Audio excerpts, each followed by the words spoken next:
สบายดีเสริมศิลปะเด้อมื้อนี้ข้าพเจ้าจะมาแนะนำวิธีการติดตั้งระบบเสียงแซมพร้อมจังหวะของคีย์บอร์ดMelody AKX10 AKX10S และก็ SV800 เนาะ3รุ่นนี้ไม่เฮ็ดแบบเดียวกันเด้อข้าพเจ้าจะมาแนะนำวิธีการติดตั้งทั้งหมดเลยและก็วิธีการนำไส้เนาะเดี๋ยวจะมารีวิวให้เบิ่งนำเนาะสำหรับลูกค้าท่านใดที่ได้สั่งจากข้าพเจ้าไปเป็นแบบ USB ก็ให้นำ USB ที่ข้าพเจ้าฝากไปให้นั้นเนาะเอาไปติดตั้งได้เลยแล้วสำหรับลูกค้าที่อยู่ต่างประเทศอยู่ไกลสามารถสั่งแบบ USB ไปได้เนาะข้าพเจ้าจะส่งเป็นไฟล์เป็นลิงก์ให้ท่านก็เอาคอมพิวเตอร์เนาะดาวน์โหลดเอาเนาะข้าพเจ้าจะส่งไปทางอีเมลหรือว่าทาง Messenger Facebook แล้วก็ทาง WhatsApp บอลอย่างสิเนาะทาง LINE อย่างสิเนาะข้าพเจ้าจะส่งเป็นลิงก์ไปให้ดอกแล้วท่านก็สามารถกดดาวน์โหลดจากลิงก์นั้นเนาะแล้วก็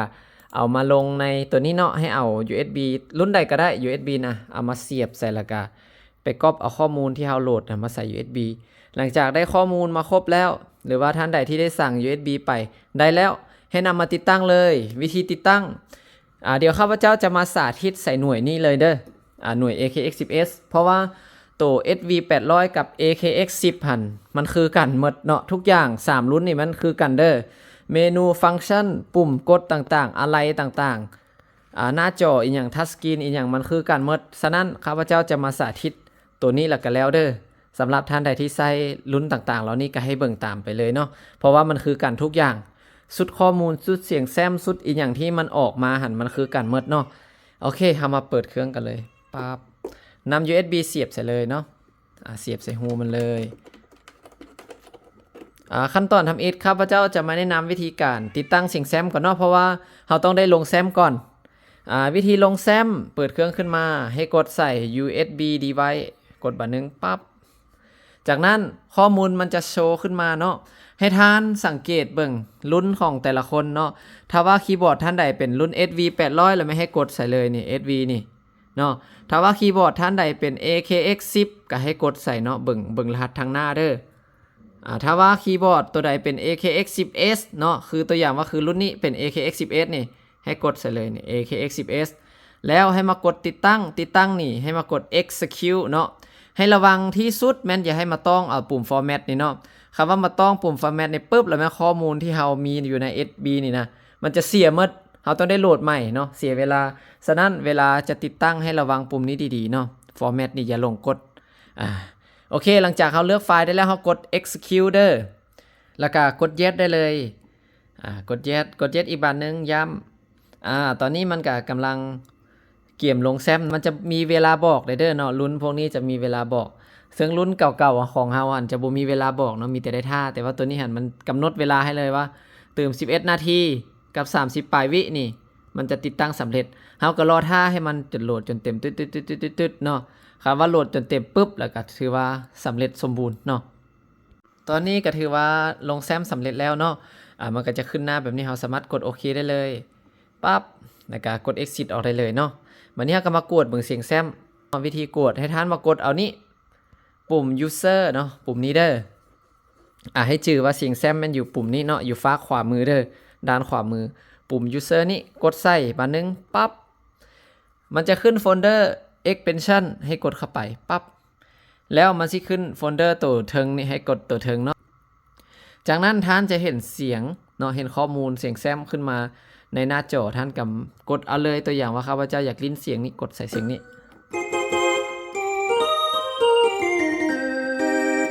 มักเสียงแคนกดใส่เสียงแคนกดใส่เลย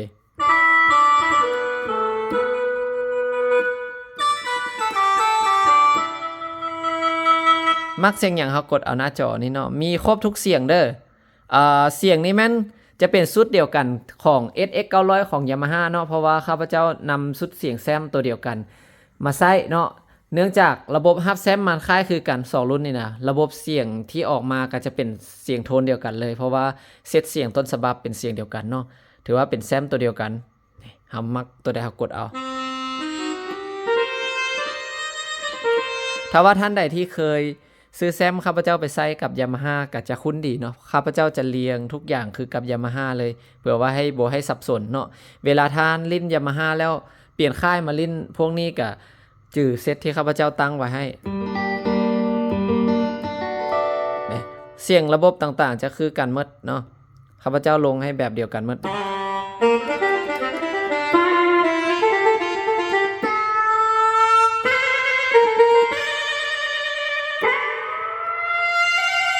นี่บัดนี้วิธีเซฟเนาะหลายคนอาจจะยังบ่ฮู้วิธีเซฟเสียงลงในปุ่ม1/8นี่เฮ็ดแนวใดเนาะYamaha ก็คือเฮากด Memory เนาะแต่ว่าตัวนี้มันจะเปลี่ยนจาก Memory เนาะมันจะเขียนว่า Store เนาะStore เป็นตัวเซฟตัวอย่างว่าเฮาเลือกเสียงที่เฮาต้องการมาเดี๋ยวข้าพเจ้าซอกเสียงที่มักก่อนเนาะตัวอย่างว่าอยากได้กีตาร์ไฟบ่แม่นกีตาร์ไฟพินไฟเนาะชื่อผิดกีตาร์ไฟแม่นตัวลุ้มนี่แต่ตัวนี้จังถือกีตาร์ไฟตัวอย่างอยากได้กีตาร์ไฟตัวนี้มาเซฟใส่ปุ่มเล็กนึงเลือกได้แล้วเราก็กด Store เนาะตัวนี้กดแชร์ไว้เด้อกด Store แชร์ไว้แล้วปุ่มตัวนึงเราไปกด Select ที่เราอยากวางตัวอย่างข้าพเจ้าอยากใส่เล็กนึงเราแปะใส่เล็กนึงเลยไฟมันจะเต้นแมบแสดงว่าเสียงดึงเข้ามาใส่เล็กนึงนี่เรียบร้อยแล้วเนาะวันนี้ท่านอยากได้เสียงอื่นๆก็เฮ็ดแบบเดียวกันวันนี้ตัวอย่างว่าอยากได้แซกตัวนี้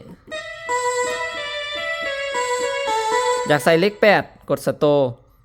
บีบใส่เลข8ปั๊บเรียบร้อยเนาะอันนี้การเรียงเสียงเนาะตัวนี้เป็นปุ่ม Exit กดออกได้เลยหรือว่าท่านใดที่อยากใส่เซตที่ข้าพเจ้าได้แต่งไว้สำเร็จรูปแล้วเนาะให้มากดอายุนี้นี่กดอายุแบงค์นี่กดบันนึงปั๊บแล้วมาเบิ่งหน้าจอเนาะให้ท่านกดมาใส่ user เด้อกดใส่ user จากนั้นเข้าไป extension เข้าไปโฟลเดอร์ปั๊บแล้วท่านจะเห็นโฟลเดอร์ที่ข้าพเจ้าสร้างไว้ให้มี memory อยู่3อันเนาะแต่ละเซตข้าพเจ้าได้เซตเสียงไว้ให้ครบแล้วเป็นเซตที่ข้าพเจ้ามักใส่ออกงานเนาะใส่ออกงานเสพปัจจุบันเนาะท่านเลือกแล้วท่านก็มาซอกเบิ่งเนาะนี่ข้าพเจ้าก็เรียงไว้ให้แล้ว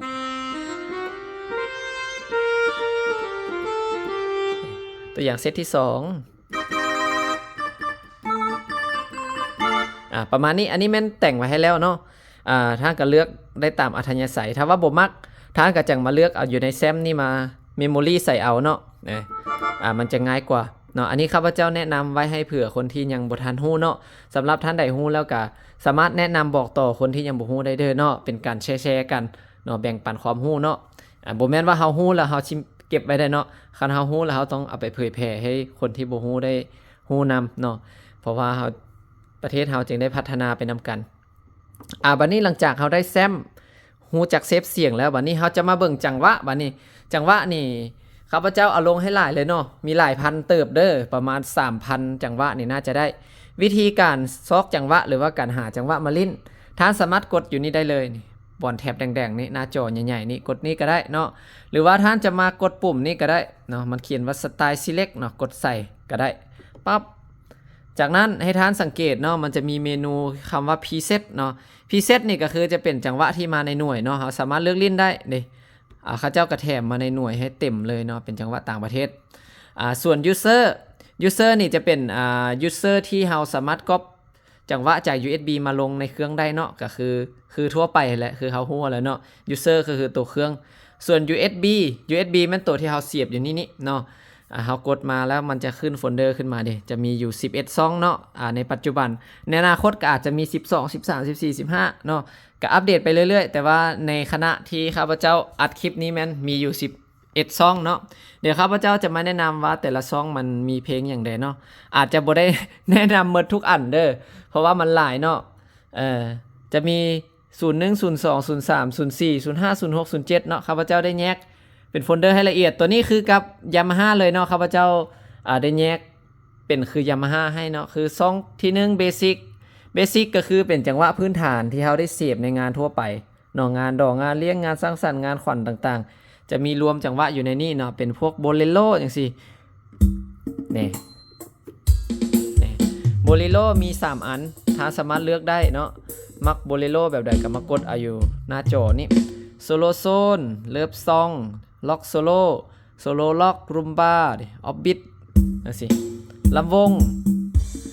งนี่จะมีหลายเนาะมี 5-6 อัน 7 อันอันนี้3ซ่าเนี่ยตัวใดที่มีหลายอันข้าพเจ้าก็จะเขียนเป็น1 2 3มาให้เนาะลำเพลินอย่างสิประมาณนี้ตัวนี้เป็นลำซิ่งแล้วก็อันนี้เป็นบิกิน สารวัตรจังซี่เนาะมันก็จะมีหลายๆอยู่นี่เด้อมีแต่ละท่านเลือกเอาเลยเนาะอยู่หน้าจอนี่อันนี้เอิ้นว่าเป็นจังหวะพื้นฐานเอิ้นว่าเป็นจังหวะเบสิกเนาะส่วนตัวที่2ค่าตัวที่2ลงมาจะเป็นจังหวะแบบมีตัวช่วยแล้วเนาะเป็นจังหวะเพลงเนาะหรือหลายคนก็อาจจะว่าเป็นจังหวะมิดีจังหวะซาวด์อย่างก็ตามเนาะแต่ว่าให้เข้าใจว่าตัวที่2ลงมานี่จะเป็นจังหวะแบบเฮาออกงานแล้วเนาะ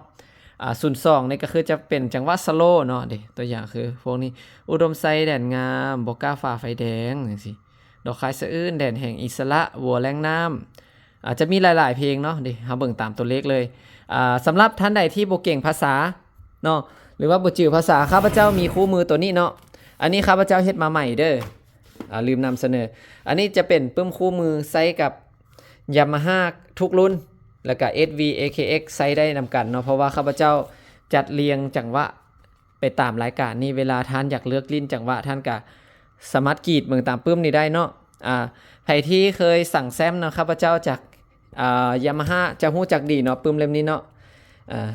อันนี้มันปึ้มเล่มใหม่เด้อเป็น26 27เนาะ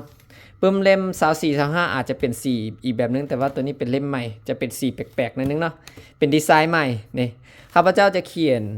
รายการให้เนาะตัวอย่างว่าไผที่บ่ได้ภาษาอังกฤษซะเนาะเฮาก็เบิ่งแถบภาษาลาวนี่ตัวอย่างว่าอยากเล่นเพลงเพื่อนกันตลอดไปจังซี่อยู่หมายเลขเท่าใดหมายเลข84คอร์ดหยังคอร์ด G จังซี่เด้มันขึ้นมานี่เลยครับบัดนี้เฮาจื้อไว้เนาะมันอยู่2ใดตัวอย่างว่ามันอยู่โฟลเดอร์02 slow ให้จื้อไว้เดี๋ยวเฮามาเบิ่งคีย์บอร์ดบัดนี้ว่ามันจะตรงบ่เนาะกดมาโฟลเดอร์ slow กดเข้าไปมันอยู่ตัวใดบางกี้84เนาะเฮาก็ไปหา8484อยู่นี่กดเข้าไปปั๊บลองเปิดเบิ่งว่าสิแม่นบ่เพลงเพิ่นกันตลอดไปนี่กดเบิ่งโอ้แม่นแท้เนาะแม่นแท้ประมาณนี้เนาะท่านใดที่บ่เก่งภาษาก็สั่งปึ้มหัวนี้ไปได้เนาะปึ้มหัวนี้ข้าพเจ้าขายหัวนึง 150,000 กีบเด้อหน้าเติบเลยเนาะหน้าเติบเพราะว่ามันมีเพลงหลายอยู่ในนี้150,000 กีบถ้าว่าท่านใดสั่งเสียงแซมไปแล้วอยากได้เนาะก็สั่งไปได้เนาะหรือว่าใครอยากอยู่ไกลสั่งเป็นไฟล์ก็ได้เนาะข้าพเจ้าถ่ายเป็นรูปไปให้ก็ได้นี่จะมีรายละเอียดครบแบบนี้เด้ตัวอย่างว่าซองเพลงนกเขาซะเนาะตัวอย่างป่ะนกเขาอยู่หมายเลข46อยู่ในโฟลเดอร์ของหมอลำหาฮู้บ่อนมาแล้วบัดนี้เข้าไปหาซองหมอลำก่อนกดย้อนกลับไปหาหมอลำกดเข้าไปบางกี้เลขอย่าง76บ่บ่แม่น76เดี๋ยวไปเบิ่งคืนบ่จื้อนกเขา46เนาะโอ้ยเบิ่งผิดไปเบิ่ง76ก็บ่เห็นแล้วเนาะอยู่46เนาะบางกี้นี่เห็นแล้วเดี๋ยว46กดปั๊บเข้าไปคอร์ดหยังคอร์ดฟามิเนอร์เปิดได้เลยนะถ้าว่าเราอยากใส่เอฟเฟกต์เนาะข้าพเจ้าลืมบอกไปเนาะขอโทษหลายๆวิธีใส่เอฟเฟกต์เนาะตัวแพดนี่เนาะใส่วิธีจะใส่ไม่ให้กด select นี่ปั๊บข้าพเจ้าเรียงไว้ให้แล้วคือกันเนาะกดมาใส่ user กดมาใส่ extension กดเข้าไปข้าพเจ้าแต่งไว้ให้มี3เซตคือกันตัวอย่างแพทนึงมีอย่างใดเฮากดฟังเบิ่งบังไฟเสียงนกเดี๋ยวข้าพเจ้าจะเอาเสียงนกนี่ไปใส่เพลงนกเขาเลยมันจะเข้ากันดีแพทที่2มันหยังกดเบิ่งเป็นย่ำกองไวลินกับเพลงเนาะอันนี้เป็นมุกตบมุกเนาะเป็นมุกตลกตัวที่3เป็นดีเจเนี่ยประมาณนี้เดี๋ยวข้าพเจ้าจะเอาเพลงเอาเสียงนกเขามาใส่กับเพลงนกเขาเบิ่งเนาะลองเบิ่งไปเข้ากันเลยนี่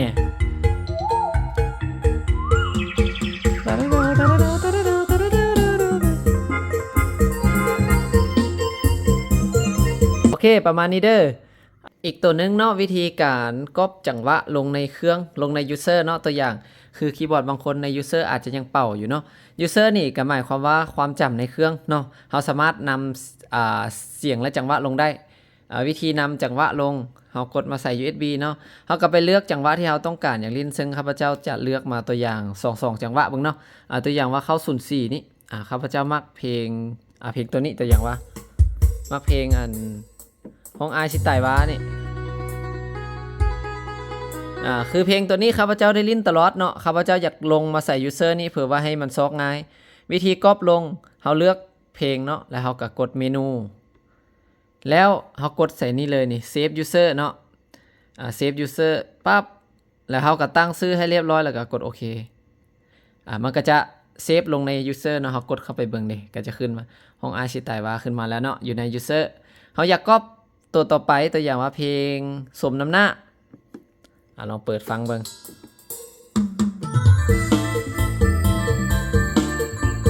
ตัวอย่างมักเพลงนี้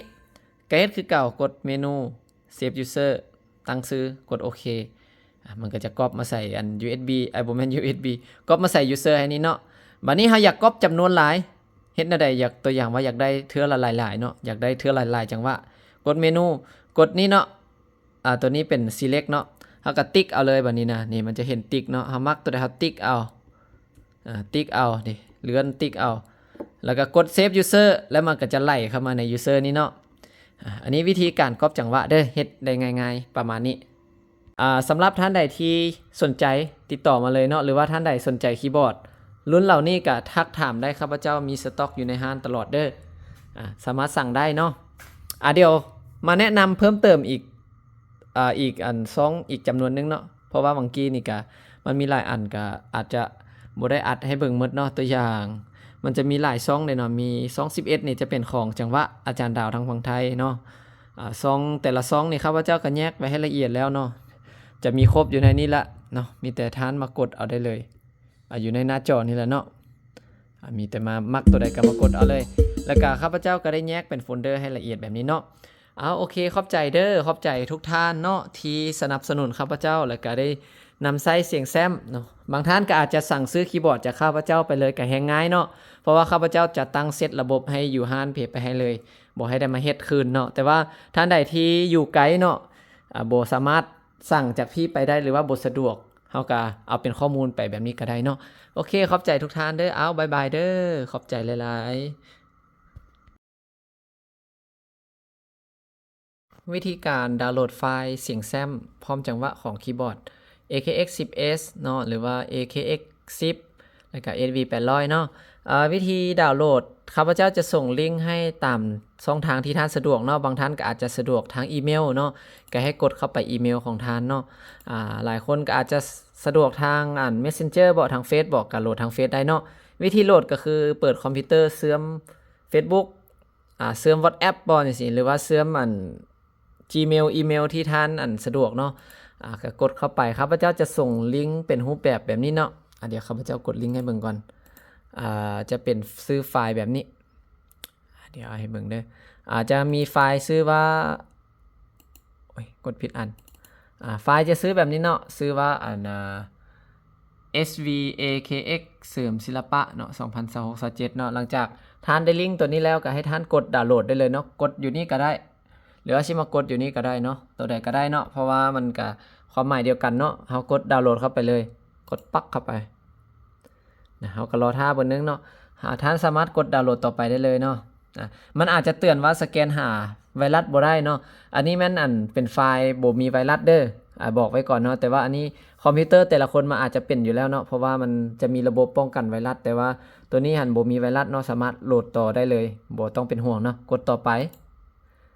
กดต่อไปแล้วมันจะโหลดให้เลยเนาะนี่มันก็จะขึ้นมานี่เนาะนี่บนดาวน์โหลดนี่เฮาก็ท่าให้มันดาวน์โหลดจนสำเร็จเนาะหลังจากดาวน์โหลดสำเร็จแล้วเฮาก็เข้ามาเบิ่งอยู่ช่องดาวน์โหลดเนาะให้ท่านกดออกมาหน้าปกติแล้วก็กดอันนี้แม่นข้าพเจ้าเฮ็ดทดลองให้เบิ่งเด้อแต่ว่าบางกี้มันยังโหลดบ่สำเร็จเนาะก็ท่านก็ให้ปล่อยให้มันโหลดจนเต็มก่อนเด้ออันนี้แม่นข้าพเจ้าสาธิตให้เบิ่งแบบไวๆซื่อๆเนาะ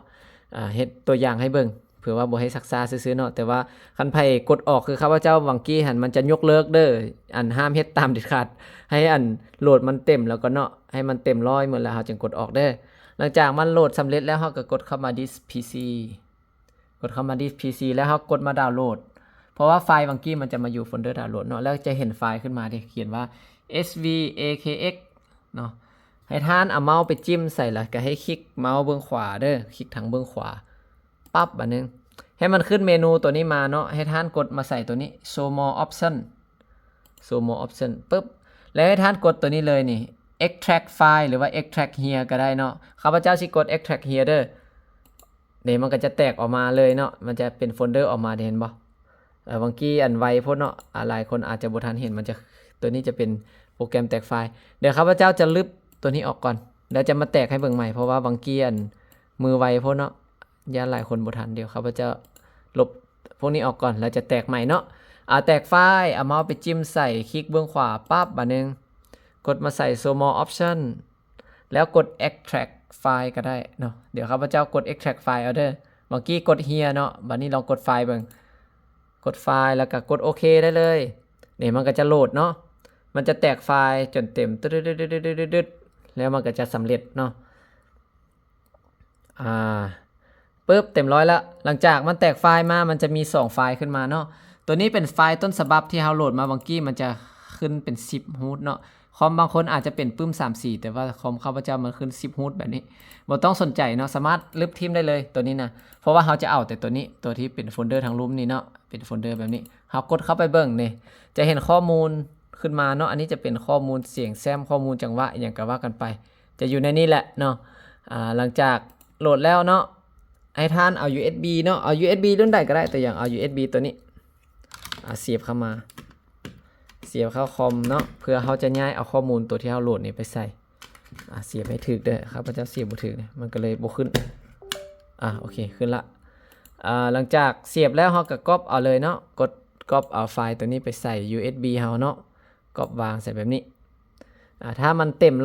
100%แล้วก็ท่านก็ถอดเอาแล้วก็เอาไปติดตั้งใส่คีย์บอร์ดได้เลยแล้วก็เฮ็ดตามคลิปอันเมื่อกี้เลยเนาะโอเคขอบใจเด้ออันนี้มาแนะนำวิธีการดาวน์โหลดไฟล์เนาะ